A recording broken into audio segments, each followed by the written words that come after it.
வணக்கம் மக்களே, இன்றைக்கி டே நம்பர் 2 ஓட்டப்பந்தயம் சேலஞ்ச். ஸோ காலையில் எழுந்திரிச்சு ரெஃப்ரெஷ் ஆகிட்டு ஸோ ரன்னிங் ஓடுறதுக்கு ஒன்றா கை கால் எல்லாத்தையும் வந்து கொஞ்சம் ஸ்ட்ரெச்சிங் வந்து பண்ணியாச்சு. அதுக்கப்புறம் கை காலெலாம் பிடிக்க ஆரம்பிச்சிடும் இல்லையா. ஸோ அதனால் முன்னாடியே வந்து ப்ரீ ஸ்ட்ரெச்சிங்லாம் பண்ணிவிட்டு ஸோ ரூமில் வந்து காலைல ஒரு 7 o'clock கிளம்பிட்டேன். ஸோ ஒரு ரன்னிங் ஓடுறதுக்கு முன்னாடி கொஞ்சம் நேரம் வந்து வாக்கிங் போகலான்னு கொஞ்சம் நேரம் சன்ரைஸை பார்த்துட்டு வாக்கிங் போயிட்டு அதுக்கப்புறம் ரன்னிங்கை ஸ்டார்ட் பண்ணியாச்சு.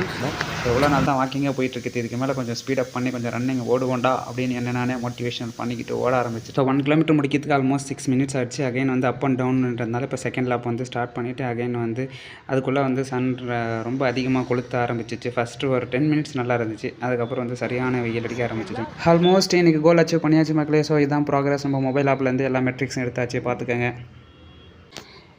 நான் இன்ஸ்டாகிராமில் வந்து ஒரு இன்ஃப்ளூயன்சர் பார்த்து தான் ஓட ஆரம்பித்தேன். ஸோ இவர் தான் மதிய அழகன். ஸோ கோச் மதிய அஃபிஷியல்னு அவரோட பேஜ். ஸோ மேலே வந்து நான் வேணால் போடுறேன். ஸோ அவர் வந்து ரன்னிங் ஓடும்போது நிறைய பொய் கமெண்ட்ஸ்லாம் வரும். இவன் வந்து தண்ணி ஊற்றிட்டு ஓடுறான், வேர்வெல்லாம் இவ்வளோ வராதுன்னு. ஆனால் நான் உண்மையிலே ஓடி பார்த்தா தான் தெரியுது, உண்மையிலே இவ்வளோ தண்ணி வருது மக்களை, வேர்வை. Hello everyone, long time no video எதுவுமே போடல. இன்றைக்கி ஒரு அச்சீவ்மெண்ட்.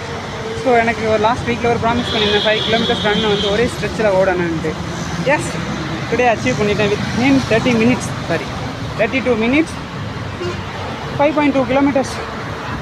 ஸோ டீஹைட்ரேஷனுக்கு நம்ம நடந்து போகிற இடத்துல ஒரு அண்ணா இருப்பார், அவர்கிட்ட லெமன் ஜூஸ் ஆர்டர் போட்டு ஒரு லெமன் ஜூஸை குடிச்சாச்சு. அதுக்கப்புறம் வந்து நம்ம எப்பயுமே தவ்வுற ஒரு மரம் இருக்கும், அதையும் அப்படியே பை வாக்கில் போகும்போது தவ்விட்டு ரூமுக்கு போகும்போது ஒரு சிக்கன் 1/2 kg சிக்கன் அப்புறம் முட்டை வந்து வாங்கி போயாச்சு. நமக்கு ப்ரோட்டீன் வேணும் இல்லையா. அப்புறம் ரூமுக்கு போன உடனே போஸ்ட் அண்ட் கூல் டவுன் எக்ஸசைஸ்லாம் முடிச்சுட்டு ஸோ சிக்கனை வந்து சமைக்க ஆரம்பித்தாச்சு. ஸோ ஒரு வழியாக முட்டையும் வெந்துருச்சு, சிக்கனும் வந்து சமைக்க ஆரம்பித்து மசாலாலாம் ரெடி பண்ணி சமைச்சு முடிச்சாச்சு. அதுக்கப்புறம் வந்து குளித்து முடிச்சுட்டு ஆஃபீஸ்க்கு வந்து கிளம்பிட்டேன்.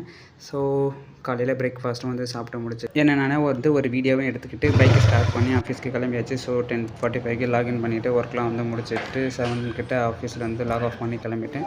ஸோ ஆஃபீஸ்லேருந்து கிளம்பும்போது பக்கத்து ஆஃபீஸில் வந்து தீபாவளி அப்புறம் வந்து ஹாலோவீனுக்குலாம் வந்து டெக்கரேஷன் பண்ணியிருந்தாங்க, அதெல்லாம். ஸோ நைட்டு டின்னர் முடிச்சுட்டு ஒர்க் அவுட் எவ்வளோ பண்ணியிருக்கேன் பார்த்துட்டு வீடியோலாம் எடிட் பண்ணி முடிச்சுட்டு தூங்க போகிற மக்களே. டாட்டா பாய்.